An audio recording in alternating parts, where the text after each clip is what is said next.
Hello there. Today we are going to talk about influence.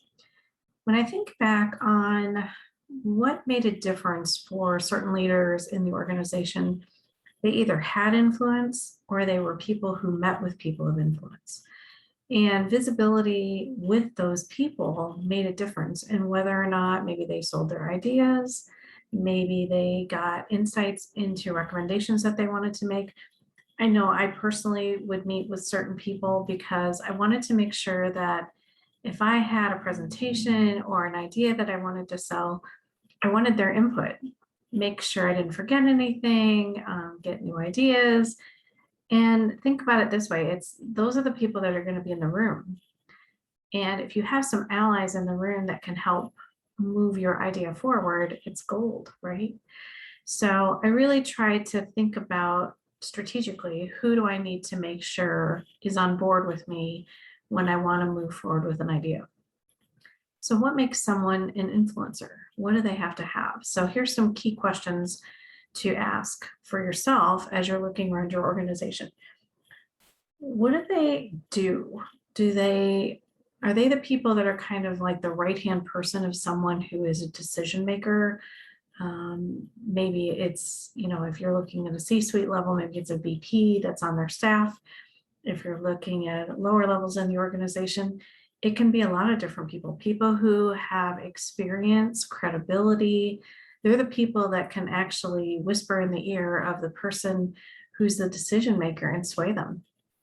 And sometimes whoever the last person is who talks to that person may be the person who actually sways them the most.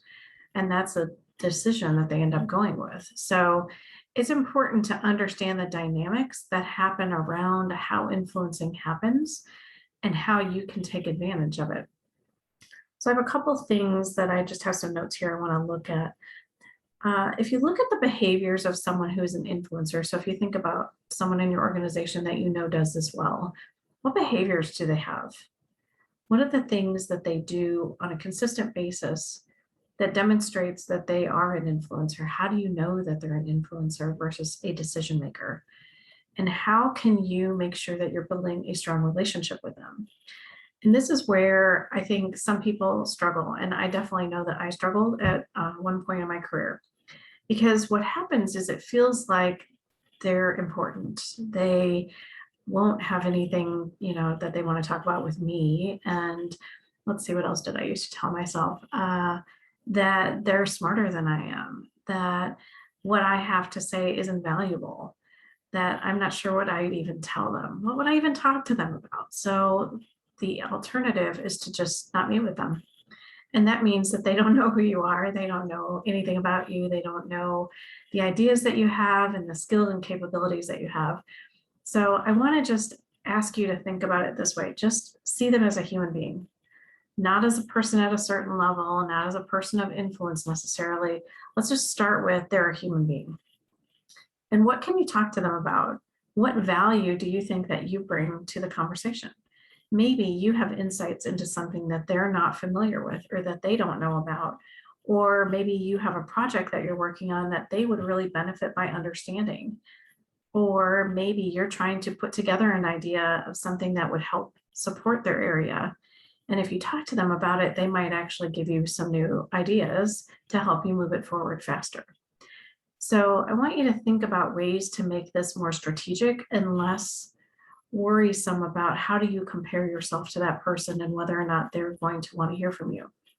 I think they're going to want to hear from you more than you realize, because think about it this way, if everybody's scared to meet with them, nobody's meeting with them.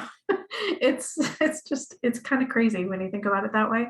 But there are so many positives that you gain as far as your visibility is concerned by meeting with these people. So let me give you a couple of things here to think about.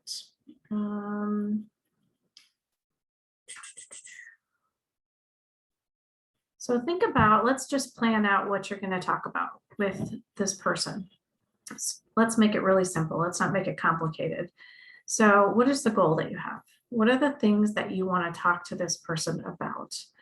Have an idea of either it's a decision you need, you want support for a recommendation, You want to inform them of something. You want to kind of pick their brain for ideas.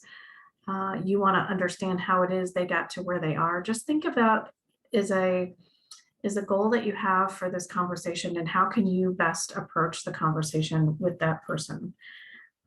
Obviously, you're identifying the one person, but maybe you may have multiple people that you need to talk to. So think about strategically, there may be more than one influencer that you need to really have on your side. I call it building an alliance, almost like a little bit like Survivor, right? We're building an alliance with people that can help support you and move your idea forward. And think about it this way, if you have a meeting of 10 people and you've talked to 4 or 5 of them and they're on your side, that obviously helps your conversation go a lot smoother. And if you don't have any of them, then you're going to get a lot of questions. You're going to be answering things, seeing obstacles, having to react to things. And if you can get some of that information up front and be able to really have the conversation in a different way, where you're addressing all of those concerns because you met with those people already and you know what the concerns are and you can address them in your presentation, I promise the conversation goes so much smoother after that. Think about what is important to them. What do they value? What are the things that they need that you might be able to help them with? What value can you provide to them? And again, it could be recommendations, ideas, a project that you're working on, maybe helping with one of your team members, supporting them in some way, just giving them insights or information that they didn't have. There are so many ways that you can actually bring a lot to the party that you just don't realize, and you maybe take for granted what you know. So think about that strategically. Think about also, what do you want the conversation to look like? Do you want them to make a decision? Do you want them to just hear you out? You need to tell them that. So I'm meeting with you because I really want you to review my presentation. It's in draft form right now. I'm trying to make sure that I'm capturing everything. I would love to have you look at it and then meet with you and then have you give me any insights or changes or feedback that you have so I can make sure this presentation is really going to be a home run when we go to this meeting. So think about it that way. You really have to help them. And if you're just really wanting to start a conversation and meet with them as a relationship, that's fine too. It doesn't always have to be a deliverable or an outcome. It can just be, I'd love to learn more about you and your area. I know that we're going to be working together soon. And it would be really great if you could share some of the insights or challenges that you're facing in your organization so that I can maybe assist you with some of those or be thinking about them as we work on our projects on our part of the organization. So there are so many ways to have these conversations that are simple. Let's not overcomplicate it. Let's not get in our head about it and do comparison. Let's just see them as a human being and have a conversation with them. And ultimately, what this does for you is that they start to see that you're a partner for them. You're someone they can reach out to and ask questions to. You're someone who has good ideas.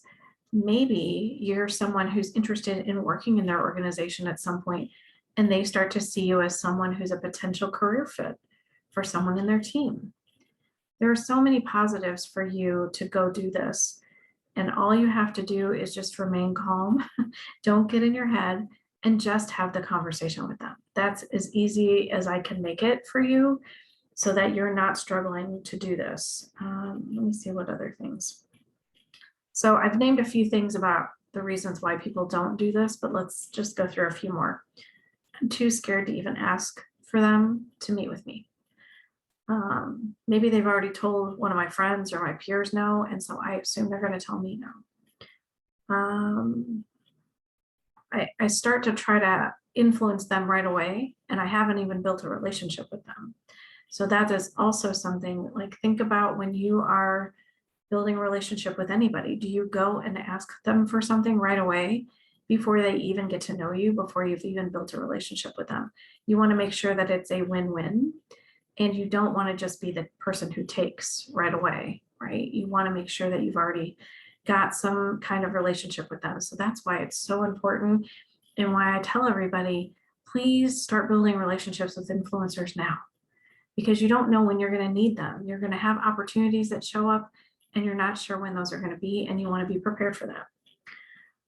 There can be times where you think that they're not listening to you. So how can you get them to listen?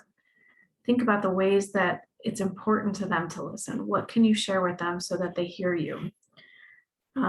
Sometimes, I'm just going to say, sometimes they may talk about themselves a lot. That's okay. You're starting to build a relationship and get to know them. So maybe they'll share some things, and all those things that they talk about that you can take advantage of, that you can offer value to help them with. Just pay attention and listen for the first few conversations and see what you can learn.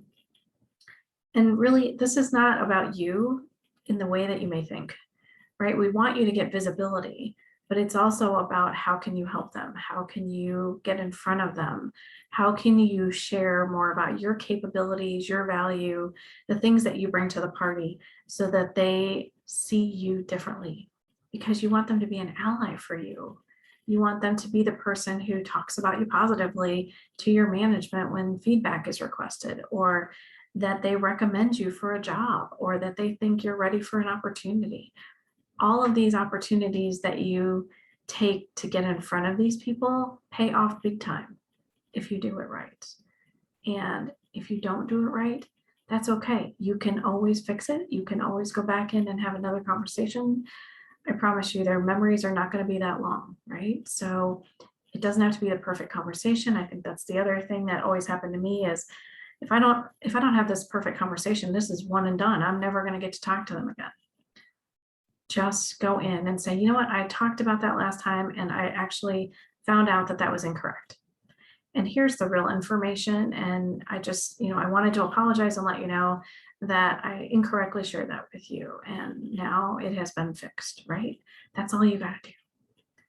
Own the problem. If you said something incorrectly, own it, fix it, move on. Go to the next thing that you need help with or that you want to add value to them. So the big kind of takeaways are listen, ask questions, understand your plan when you're going in there. What do you want to talk about? What's the goal that you have? How are you going to make sure that you're sharing it in a way that really they can hear it based on what they need, based on what their organization may need, and the value that you can provide to them? How can you position yourself and show the capabilities and values that you bring to this organization? And how can you help them really leverage those and take advantage of them? And then how can you just continue to build a relationship with this person ongoing? Not just when you need help reviewing a presentation or when you need them to support you on something, but ongoing. It's no different than what we've talked about in like social media. I'm sure you've heard a lot of things in social media where you have to build relationships with people. You can't just go to them if you're looking for a job and say, hey, can you help me get a job? Nobody wants that. People want to have a relationship first with you, know who you are, know, like, and trust you, right? And this is where building relationships are super important. And it takes time. It doesn't happen overnight. So please make a list of people in your organization who are influencers. Think about what's important to them. Write those things down. Think about who are they influencing? Are they influencing certain decision makers? Are they maybe influencing the whole entire department?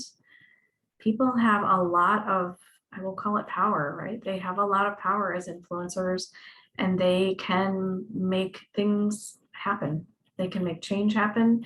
They can drive an organization one way, and maybe everybody else is going another way. So you have to pay attention to the dynamics that the influencers are taking advantage of and how they're doing it.